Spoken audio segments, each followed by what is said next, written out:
வணக்கம் நண்பர்களே. தமிழ் புத்தாண்டு பலன்கள். இந்த தமிழ் வருடத்தினுடைய பெயர் பராபவ ஆண்டு அப்படின்னு சொல்லுவாங்க. இதை பிராபவ அப்படின்னு சொல்லுவாங்க. பொதுவாக இந்த ஆண்டில் அரசாங்க ரீதியான மாற்றங்கள் அதிகமாக இருக்கும் அப்படின்னு சொல்லப்படுது. அதனால் இந்த தமிழ் வருடத்தினுடைய மேஜர் சேஞ்சஸே அப்படின்னு பார்த்தோம்னா அது இந்த அரசாங்கம் அரசியல் ரீதியான மாற்றங்கள் அப்படிங்கிறது தான் இருக்கும். அண்ட் மற்ற எல்லா விஷயங்களுமே பார்த்திங்கன்னா ஒரு நியூட்ரல் பாயிண்டில் தான் இருக்கும். அதாவது நாட்டு நடப்புகள் சம்மந்தப்பட்ட விஷயங்களில் பெரிய அளவில் வளர்ச்சி அப்படிங்கிறதும் இருக்காது, பெரிய அளவில் வீழ்ச்சி அப்படிங்கிறதும் இருக்காது. எல்லாமே ஒரு ரொம்பவுமே நார்மலாக இருக்கக்கூடிய விஷயங்களாக தான் இருக்கும். அண்ட் இயற்கை பேரிடர்கள் அப்படிங்கிறதும் கூட ரொம்ப பெரிய அளவில் இருக்காது. அங்கங்கே சின்ன சின்ன விஷயங்களை மேம்போக்காக அப்படியே பஞ்சபூதங்கள் காட்டிட்டு போகும் அப்படின்னு சொல்லப்படுது. தவிர இந்த தீவிரவாதம் அப்படின்னு சொல்லக்கூடிய விஷயங்கள், அது சார்ந்த அசம்பாவிதங்கள் அப்படிங்கிறதும் அங்கங்கே கொஞ்சம் தலை தூக்கும் அப்படின்னு சொல்லப்படுது. அதே போல் சின்ன சின்ன விபத்துகள் அப்படிங்கிறது அதிகமாக இருக்கும் அப்படின்னு சொல்லப்படுது. அதாவது பரவலாக நாடு முழுவதுமே பார்த்திங்கன்னா ஏதோ ஒரு இடங்களில் சின்ன சின்ன ஆக்சிடென்ட்ஸ், விபத்து அப்படிங்கிறது தொடர்ந்து நடந்துக்கிட்டே இருக்கும் அப்படிங்கிற மாதிரி சொல்லப்படுது. அதாவது சுருக்கமாக என்ன சொல்ல வராங்கன்னா, இந்த வருடத்தினுடைய அமைப்பே சிறு துளி பெருவெள்ளம் அப்படிங்கிற மாதிரி தான் இருக்கும். ஸோ அதை ஜஸ்ட்டாக ஒரு துளி மட்டும்தான் நம்ம கவனிக்கிறோம் அப்படிங்கும்போது அது பெருசாக நமக்கு இம்பேக்ட் எதுவும் கொடுக்காது, அவ்வளோதானே அப்படின்னு அசால்ட்டாக கடந்து போயிடுவோம். ஆனால் எல்லாத்தையும் ஒன்று இணைச்சி பார்க்கும்போது தான் அதனுடைய பாதிப்புகள் எந்த அளவுக்கு இருக்குது அப்படிங்கிறதே தெரிய வரும். பட் எப்போவுமே இந்த மாதிரியான விஷயங்கள் ஆரம்பத்திலே கணிக்க முடியாது. முடிஞ்சதுக்கப்புறம் தான் அதனுடைய ரிசல்ட் எப்படி இருக்குது அப்படிங்கிறது தெரிய வரும். ஏன்னா நல்லதோ கெட்டதோ சின்ன சின்ன விஷயங்கள் அப்படிங்கும்பொழுது யாரும் பெருசாக எதையும் கண்டுக்க மாட்டோம். அது மனிதர்களுடைய இயல்பு தான். இந்த வருடத்தினுடைய மொத்த அமைப்புமே அப்படி தான் இருக்கும். சின்ன சின்ன இம்பேக்டாக அது கொடுத்துக்கிட்டு இருக்கும், யாரையும் எதையும் கண்டுக்க மாட்டாங்க அப்படிங்கிற மாதிரி இருக்குது. அதுலேயும் குறிப்பாக இது நடுத்தர மக்கள், சராசரியான மக்களுடைய வாழ்க்கையில் பெருசாக இம்பேக்டை கொடுக்காது. சின்ன சின்ன விளைவுகளை, நல்லது கெட்டது கலந்த விளைவுகளை கொடுத்துக்கிட்டு இருக்கும். அதிகாரம் படைத்தவர்கள், பணபலம் படைத்தவர்கள், பெரிய பெரிய ஆட்கள் கூட தான் இது பெரிய அளவில் ஒரு மாற்றத்தை கொண்டு வரும் அப்படிங்கிறது சொல்லப்படுது. அதனால் இந்த பராபவ தமிழ் வருடத்தை பொறுத்த வரைக்கும் சராசரியான மக்களுடைய நிலை, வாழ்க்கை அப்படிங்கிறதெல்லாம் நடுத்தர நிலைகளில் பரவாயில்லன்னு சொல்லக்கூடிய நிலைகளாக தான் பார்க்கப்படுது. ஸோ சின்ன சின்ன அசம்பாவிதங்கள் அப்படிங்கிறதெல்லாம் நம்ம கொஞ்சம் கேர்ஃபுல்லாக இருந்துக்க வேண்டியது தான். ஆனால் பெரிய பெரிய ஆட்களுக்கு, சாம்ராஜ்யம் வைத்து நடத்தக்கூடியவங்களுக்கெல்லாம் இது பெரிய அளவு ஒரு மாற்றத்தை கொண்டு வரும். அவங்க கொஞ்சம் சுதாரிச்சிருக்க வேண்டியது அவசியமாக இருக்கும். அது தவிர இந்த வருடத்தில் பார்த்தோம்னா இந்த எஜுகேஷனல் சம்பந்தப்பட்ட விஷயங்கள் மற்றும் அசட் ரீதியான விஷயங்கள், தவிர விவசாயம் சார்ந்த விஷயங்கள், இதெல்லாமே பார்த்திங்கன்னா ஒரு நல்ல வளர்ச்சி நிலையும் சீரான நிலையும் கொண்டு வரும் அப்படின்னு சொல்லப்படுது. அதாவது வாழ்க்கையில் எதுவுமே சீராக இருந்தது அப்படின்னா தான் நல்லது. ரொம்ப ஓவராக போயிடுச்சுனாலும் பிரச்சனை தான், ரொம்ப கம்மியாயிட்டாலும் பிரச்சனை தான். அப்போ இந்த 3 விஷயங்களுக்குள்ள இது வரைக்கும் எதெல்லாம் ரொம்ப ஓவராக போயிருக்கோ அதெல்லாம் கம்மி பண்ணி கரெக்டான நிலைக்கு கொண்டு வரும். ரொம்ப கீழ் மட்டத்தில், அடிமட்டத்தில் காணாமல் போன விஷயங்கள்லாம் திரும்பவும் வளர்ச்சியை கொண்டுட்டு நடுநிலைக்கு கொண்டு நிறுத்தும். ஒரு சீரான நிலைகளுக்கு இந்த 3 விஷயங்களும் கொண்டு சேர்க்கும். அண்ட் இதனால் மக்களுக்கு பயன்கள் அப்படிங்கிறதும் அதிகமாக இருக்கும். ஸோ இந்த தமிழ் வருடத்தை பொறுத்த வரைக்கும் இந்த பொதுவான பலன்கள் அப்படிங்கிறது இப்படி தான் இருக்கும். இனி உங்களுடைய ராசிக்கு என்ன மாதிரியான மாற்றங்கள் இருக்குது அப்படிங்கிறத பற்றி பார்க்கலாம். இந்த வீடியோ உங்களுக்கு பிடிச்சிருந்ததுன்னா லைக் பண்ணுங்கள், மற்றவங்களுக்கு ஷேர் பண்ணுங்கள். சேனலை சப்ஸ்கிரைப் பண்ணாதவங்க சப்ஸ்கிரைப் பண்ணிக்கோங்க. சிம்மம் ராசி. சிம்ம ராசிக்கு இந்த பராபவ தமிழ் வருடம் என்பது ஒரு நடுநிலைத்தன்மையோடு செயல்படும் அப்படின்னு சொல்லலாம். காரணம், ராசியின் அடிப்படையில் சுபகிரகம் மற்றும் அசுப கிரகம் ரெண்டுமே பார்த்திங்கன்னா ஈக்குவல் பலத்தோடு தான் செயல்பட்டுக்கிட்டு இருக்குது. ஏற்கனவே சிம்ம ராசிக்கு பொறுத்த வரைக்கும் அஷ்டமச்சனி அப்படிங்கிறது நடந்துக்கிட்டு இருக்குது. அது தவிர ராசியிலேயே கேதுவும் சஞ்சாரம் செஞ்சுக்கிட்டு இருக்கு. அதனால் பொதுவான வகையில் சிம்ம ராசியை பொறுத்த வரைக்கும் இது ரொம்பவுமே இக்கட்டான காலகட்டமாக தான் இருந்துக்கிட்டு வருது. கடந்த 2 வருடங்களாகவே இந்த சிம்மராசி பார்த்திங்கன்னா ரொம்பவுமே மனச்சோர்வோடும் கவலைகளோடும் போராடி கொண்டிருப்பவங்களாக இருந்துட்டு வருவாங்க. அதிலும் 2025ஆம் வருடம் அப்படிங்கிறதெல்லாம் ரொம்பவுமே சிரமமாக தான் இருந்துட்டு வந்தது. இந்த மாத கிரகங்களுடைய நிலைகள் தான் சிம்மராசிக்காரங்களுக்கு எப்பவுமே சப்போர்ட்ஃபுல்லாக இருந்தது.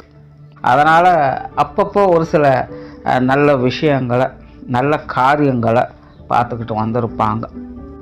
ஆனால் எங்கே தான் என்ன தான் சுற்றினாலும் கடைசியில் வீடு திரும்பி தான் ஆகணும் அப்படிங்கிற மாதிரி என்ன தான் ஒரு சில நல்ல விஷயங்களை பார்த்தாலும் திரும்ப திரும்ப அவங்க ஒரு விதமான மனச்சோர்வுகளுக்கும் கவலைகளுக்கும் ஆட்பட்டுக்கிட்டே வந்துட்டுருப்பாங்க. ஸோ இந்த பராபவ தமிழ் வருடத்தை பொறுத்த வரைக்கும் இந்த மாதிரியான விஷயங்கள்லாம் தொடர்ந்து இருந்துக்கிட்டு தான் இருக்கும். இதிலெல்லாம் பெருசாக மாற்றங்கிறது இருக்காது. ஏன்னா சிம்மராசிக்காரங்களுக்கு இன்னும் அந்த அசுப கிரகங்களுடைய தாக்கம் அப்படிங்கிறது இருந்துக்கிட்டு தான் இருக்கும். ஒரே ஒரு நல்ல விஷயம் என்ன அப்படின்னா, சுப கிரகங்களுடைய அனுகிரகம் உடன் கிடைக்க ஆரம்பிச்சிருக்கு. அதனால் கடந்த 2 வருடங்களை கம்பேர் பண்ணும்போது இப்போ இந்த வருடம் அப்படிங்கிறது அவ்வளோ பெரிய மோசம் இல்லை அப்படின்னு வேணால் சொல்லிக்கலாம். ஆனாலும் சிம்ம ராசிக்கு பொறுத்த வரைக்கும் முழுவதும் அந்த நிலையை விட்டு இன்னும் விலகலை. அதே நிலைகளாக தொடர்ந்து செயல்பட்டுக்கிட்டு இருக்குது. என்ன கொஞ்சம் பெட்டராக இருக்குது, அவ்வளோதான். பொதுவாகவே சிம்ம ராசிக்காரங்களுக்கு இந்த ஆசை உணர்வுகள் அப்படிங்கிறது ரொம்பவுமே கம்மி. அப்படியே ஏதாவது இருந்தாலும் கூட அதெல்லாம் நேரடியாக வெளிப்படுத்தலாம் மாட்டாங்க. பை நேச்சராகவே அவங்க வந்து இந்த சென்டிமெண்ட் விஷயங்களுக்கெல்லாம் அவங்க அவ்வளோவாக இடம் கொடுக்க மாட்டாங்க. ஆனால் இந்த சென்டிமெண்ட் சார்ந்த விஷயங்கள் அவங்களுடைய வாழ்க்கையில் அதிகமாக பிரதிபலிக்கும். இவங்க வந்து அதுக்குள்ளே சிக்கிறது கிடையாது, ஆனால் இவங்களை சுற்றி அந்த மாதிரியான விஷயங்கள் அதிகமாக நடக்கும். அது எல்லாத்தையும் ரொம்ப அசால்ட்டாக கடந்து போகக்கூடியவங்களாகத்தான் இருப்பாங்க. இந்த சிம்மராசிக்காரங்களை குடும்பத்தில் இந்த மாதிரியான விஷயங்களை வச்சு குறை சொல்கிறவங்களும் இருப்பாங்க. கல் மாதிரி இருக்கிறாங்க பாரு, கொஞ்சமாவது கரையிறாங்களா அப்படின்னலாம் சொல்லுவாங்க. ஆனால் பொதுவாக சிம்மராசிக்காரங்க கரைய மாட்டாங்க அப்படிங்கிறதெல்லாம் கிடையாது. அவங்க வந்து ரொம்ப ப்ராக்டிக்கலாக இருக்கணும்னு நினைக்கிறவங்க. சும்மா உணர்ச்சி வயப்பட்டு ஏதாவது ஒன்று செய்யணும் அப்படிங்கிறதெல்லாம் அவங்களுக்கு செட் ஆகிறதே கிடையாது. அந்த மாதிரி அவங்கள யோசிக்கிறதே இல்லை. ரொம்ப ப்ராக்டிக்கலாக இருப்பாங்க. நிதர்சனத்தில் எது ஒத்து வரும் எது ஒத்து வராது அப்படிங்கிறத தெரிஞ்சு அதுக்கு தகுந்த மாதிரி காரியத்தை நடத்தி வருவாங்க. அதனால் சும்மா தொட்டதுக்கெல்லாம் சிரிக்கணும், தொட்டதுக்கெல்லாம் அழுகணும் அப்படின்னா அது அவங்களுக்கு ரொம்ப கஷ்டம். அவங்களுக்கு அந்த மாதிரியான விஷயங்கள்லாம் ஒரு ட்ராமா மாதிரி தெரிய ஆரம்பிச்சிடும். அதுக்கெல்லாம் நான் ஆள் இல்லைப்பா அப்படின்னு அவங்க ஒதுங்கி போகத்தான் பார்ப்பாங்க. உள்ளுக்குள்ளே பாசம் நேசம் அப்படிங்கிறது இருக்கும். பட் அதை அவங்க வெளிப்படுத்துறது அப்படிங்கிறது ரொம்ப ப்ராக்டிக்கலாக தான் இருக்கும். அந்த உணர்ச்சி வசப்படக்கூடிய தன்மை அப்படிங்கிறது அங்கே இருக்காது. அன்பு, பாசம், நேசம், காதல் இதெல்லாம் என்ன ஒரு உணர்வு, அந்த உணர்வு எப்படி இருக்கணும் அப்படிங்கிறத தான் அவங்க பார்ப்பாங்களே எல்லாமே. சும்மா ஆகா ஓஹோன்னு வாய் வார்த்தைகளில் அதை எஸ்டாப்ளிஷ் பண்ணுறது அவங்களுக்கு சுத்தமாக பிடிக்காது. அதனால் அவங்க வந்து அதை எல்லாத்தையுமே செயலில் தான் காட்டுவாங்க. ஸோ அதனால் ஜென்ரலாக அவங்க பார்க்குறதுக்கு எந்த ஒரு ஆசாபாசங்களும் மற்றவங்க போல தான் இருப்பாங்க. பட் ஆசாபாசங்களும் ப்ராக்டிக்கலாக அவங்க இம்ப்ளிமெண்ட் பண்ணக்கூடியவங்க. பை நேச்சராகவே இது சிம்ம ராசிக்கு உரித்தான ஒரு குணம். கிட்டத்தட்ட அந்த ஒரு நிலையை சமீப காலமாக அவங்க பார்த்துக்கிட்டு வர்றாங்க. இந்த பராபவ தமிழ் வருடத்துலையும் பார்த்திங்கன்னா அந்த விஷயங்கள் இன்னும் கூடுதலாக வேலை செய்யும்னு சொல்லலாம். இது வரைக்கும் ஏதோ அங்கங்கே ஒரு சில விஷயங்களில் எதிர்பார்ப்புகள் அப்படிங்கிறது இருந்துட்டு வந்திருக்கும். பட் இந்த வருடத்தில் பார்த்திங்கன்னா அதுவுமே இருக்காது. ரொம்ப ரொம்ப ரொம்ப ப்ராக்டிக்கலான மைண்ட் செட் அவங்களுக்கு உருவாயிடும். சும்மா இந்த சென்டிமெண்ட் பேத்தல்கள் இல்லை சுச்சுவேஷன் ரீதியாக சலனப்படுறது, பயப்படுறது, இந்த மாதிரியான விஷயங்களுக்கெல்லாம் இனி அவங்க பெருசாக இடம் கொடுக்க மாட்டாங்க. அதாவது எல்லாம் தெரிஞ்சவங்க பேச மாட்டாங்க, அரைகுறை தெரிஞ்சவங்க பேசாமல் இருக்க மாட்டாங்கன்னு சொல்லுவாங்க. அந்த மாதிரி தான் சிம்ம ராசிக்காரங்க இப்போது பேசாமல் அமைதியாக இருக்கக்கூடிய ஒரு காலகட்டம். இப்போதைய நிலையில் அவங்களுக்கு எல்லாம் தெரியும், எது ஒர்க் அவுட் ஆகும் எது ஒர்க் அவுட் ஆகாது அப்படிங்கிறத கிளியராக அவங்க தெரிஞ்சுப்பாங்க. ஸோ அதுக்கு தகுந்த மாதிரி தான் அவங்களுடைய காரியங்கள், பேச்சு நடை எல்லாமே இருக்குமே. எல்லாமே சும்மா எல்லாரும் செய்கிறாங்க அப்படிங்கிறக்காக தானும் செய்யணும் அப்படிங்கிற நிலைகள் அவங்களுக்கு இருக்காது. அதனால் இந்த தமிழ் வருடத்தை பொறுத்த வரைக்கும் சிம்ம ராசிக்காரங்க எல்லாமே அளவெடுத்து வச்ச மாதிரி அளவாக தான் செஞ்சிட்ருப்பாங்க. ஏன்னா அவங்க வந்து மைண்ட் லெவலில் எந்த ஒரு சலனத்தன்மையும் இல்லாமல் அவங்க இருக்கிறதுனால ரொம்ப ஆக்டிவாக அவங்களால இருக்கவே முடியாது. சிம்மராசிக்கு இந்த கெரியர் பேஸ்டான விஷயங்கள் ஒரு சாதகமான நிலைகளாக தான் பார்க்கப்படுது. 1008 பிரச்சனைகள் ஒரு பக்கம் போயிட்டு இருந்தாலும் கூட சிம்மராசிக்காரங்களுக்கு இந்த தொழில் வேலை உத்தியோக ஸ்தானங்கள் ஓரளவுக்கு கொஞ்சம் சாதகமான விஷயங்களாகத்தான் இப்போ வரைக்கும் கை கொடுத்துட்டு வருது. இந்த தமிழ் வருடத்திலும் அந்த நிலைகள் நல்லபடியாகவே வேலை செய்யுது. அதனால் கெரியர் பேஸ்டான விஷயங்கள் காரியங்களில் நல்ல விஷயங்களை பார்த்துட்டு வருவாங்க. வெளியூர் மற்றும் வெளிநாடு சம்மந்தப்பட்ட விஷயங்களில் கூடுதல் நற்பலன்கள் அப்படிங்கிறது கிடைக்கப்பெற்றுருக்கும். பொதுவாக சிம்மராசிக்காரங்களும் இந்த அஷ்டமச்செல்லாம் ஆரம்பித்ததுக்கப்புறம் பார்த்திங்கன்னா நிறைய பேருக்கு ஒரு இடம் விட்டு இடம் மாறி இருக்கணுங்கிற ஆசைகள் எதிர்பார்த்துருப்பாங்க. இல்லை எல்லாத்தையும் விட்டுட்டு புதுசாக தனியாக ஏதாவது ஒரு இடத்துல போய் இருக்கணும் அப்படிங்கிற மாதிரியான மைண்ட் செட் உங்களுக்கு உருவாக இருக்கும். அந்த மாதிரியான விஷயங்கள் பூர்த்தி ஆவதற்கு நிறையவே வாய்ப்புகள் இருக்குது. அதனால் இந்த வெளிநாடு சம்மந்தப்பட்ட விஷயங்கள் எல்லாமே சிம்மராசிக்காரங்களுக்கு நல்ல முறையில் கை கொடுத்துட்டு வரும். பொருளாதார நிலைகள் சிம்மராசியை பொறுத்தவரைக்கும் ரொம்ப பிரச்சனையாக இருக்கிறது தான். காசு பணங்கள் இல்லாமல் இல்லை, வராமல் இல்லை. ஆனால் என்ன இருந்தாலும் பண ரீதியாக கொடுக்கல் வாங்கல் விஷயங்கள் மூலமாக ஏகப்பட்ட பிரச்சனைகள், தொந்தரவுகள், மன அழுத்தம் போன்ற விஷயங்கள் அதிகமாகவே இருக்கும். காசு பணங்கள் இருந்தாலும் பிரச்சனை, இல்லைனாலும் பிரச்சனை தான். அதுலேயும் இப்போது சமீப காலமாக சிம்மராசிக்காரங்களுக்கு இந்த சேமிப்புகள் அப்படிங்கிறது மேலே ஒரு ஈடுபாடே இல்லாமல் போயிருக்கும். இந்த காசு பண்ண விஷயங்கள் அப்படின்னாலே மனமானது ஒரு மாதிரி வறுமை ஸ்தானத்தை நோக்கி போகாமல் பற்றி பெருசாக யோசிக்கவே முடியாது. இப்போ இந்த பராபவ தமிழ் வருடத்தை பொறுத்த வரைக்கும் இந்த மாதிரியான மன சங்கடங்கள் அப்படிங்கிறது ஓரளவுக்கு கொஞ்சம் கட்டுப்பாட்டில் வர ஆரம்பிக்கும். ஸோ பொருளாதார ரீதியான நெருக்கடிகள் பெரிய அளவில் இருக்காது. காசு பண்ண விஷயங்களில் சாதகமான நிலைகளை பார்க்க முடியும். வரா கடன்கள், பழைய பாக்கிகள் போன்ற விஷயங்கள்லாம் கிடைக்கப்பெற்று வருவீங்க. அதே போல் கடன்களை செட்டில் பண்ணக்கூடிய வாய்ப்புகளும் தேடி வரும். ஏதோ ஒரு வகையில் இந்த பொருளாதார ரீதியான பிரச்சனைகளுக்கு ஒரு சொல்யூஷன் அப்படிங்கிறது பார்த்துருவாங்க. ஸோ சிம்மராசியை பொறுத்த வரைக்கும் சேமிப்புகள் உயருமா அப்படிங்கிறது தெரியாது. ஆனால் பொருளாதார ரீதியாக இருக்கக்கூடிய சிக்கல்கள், பிரச்சனைகள் போன்ற விஷயங்களில் ஒரு சுமூகமான நிலைகளை பார்க்க முடியும். குடும்ப விஷயங்கள், காரியங்கள் எது எப்படியோ இந்த ஒரு விஷயங்களை இன்னும் சிம்மராசிக்காரங்க ஓரளவுக்கு மேனேஜ் பண்ணிட்டு தான் இருக்காங்க.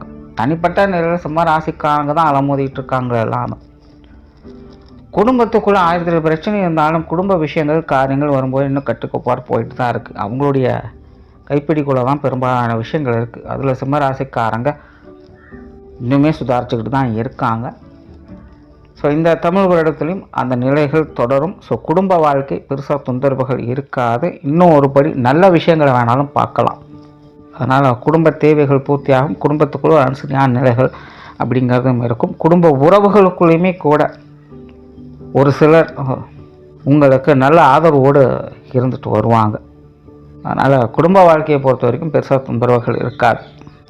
திருமண அமைப்புகள், புத்திரபாக்கிய அமைப்புகள் அளவான நிலைகளில் தான் இருக்குது. சிம்மராசியை பொறுத்த வரைக்கும் இது சார்ந்த விஷயங்களில் நிறைய குழப்பங்கள் இருந்துக்கிட்டே தான் இருக்கும். அதனால் இந்த மாதிரியான விஷயங்களை ஒரு தடவைக்கு 4 தடவை யோசித்து செயல்படுங்க. கொஞ்சம் தடை தாமதங்கள் இருந்துக்கிட்டு தான் இருக்கும். திருமண காரியங்கள், புத்திரபாக்கிய நிலைகளில் பொறுமை அப்படிங்கிறது கட்டாயம் தேவை. அதே போல் குடும்பத்துக்குள்ள இந்த கணவன் மனைவி உறவுகள், குழந்தைகள் சம்மந்தப்பட்ட விஷயங்கள் எல்லாமே ஓகே தான். பட் இருந்தாலுமே பட்டும் படாமலும் தொட்டும் தொடாமல் தான் எல்லா விஷயங்களும் இருக்கும். அதாவது நாணயத்துக்கு 2 பக்கம் அப்படிங்கிற மாதிரி ஒரு நேரம் சிரிச்சாங்கன்னா மறுநேரம் முறைக்கத்தான் செய்வாங்க. ஸோ அந்த உறவுகளுக்குள்ள அந்த ஏற்ற இறக்கங்கள் அப்படிங்கிற தொடர்ந்து இருந்துக்கிட்டு தான் இருக்கும். சூழ்நிலை தகுந்த மாதிரி கொஞ்சம் அனுசரித்து போய்க்கிறது நல்லது. மாணவர்களுக்கு கல்வி வித்தை சம்பந்தப்பட்ட விஷயங்கள் இந்த வருடம் ஒரு சாதகமான வருடமாக தான் இருக்கும். இந்த இடமாற்றங்கள் போன்ற விஷயங்கள் ரொம்ப சிறப்பாக இருக்குது. சிலருக்கு கல்வி வித்தைகள் வகையில் வாலண்டியராகவே சில இடமாற்றங்கள் அப்படிங்கிறது ஏற்படலாம். அதெல்லாம் உங்களுக்கு ஒரு நல்ல விஷயங்களாகவே இருந்துட்டு வரும். ஸோ மாணவர்களுக்கு ஒரு சாதகமான வருடமாக தான் இருக்குது. சொத்து சுகங்கள், வாகன ரீதியான விஷயங்களும் ஒரு சாதகமான நிலைகளே இருக்குது. வீடு நிலபுலங்கள் சம்மந்தப்பட்ட விஷயங்களில் மறைமுக ஆதாய அனுகூலங்களை பெற்று வருவீங்க.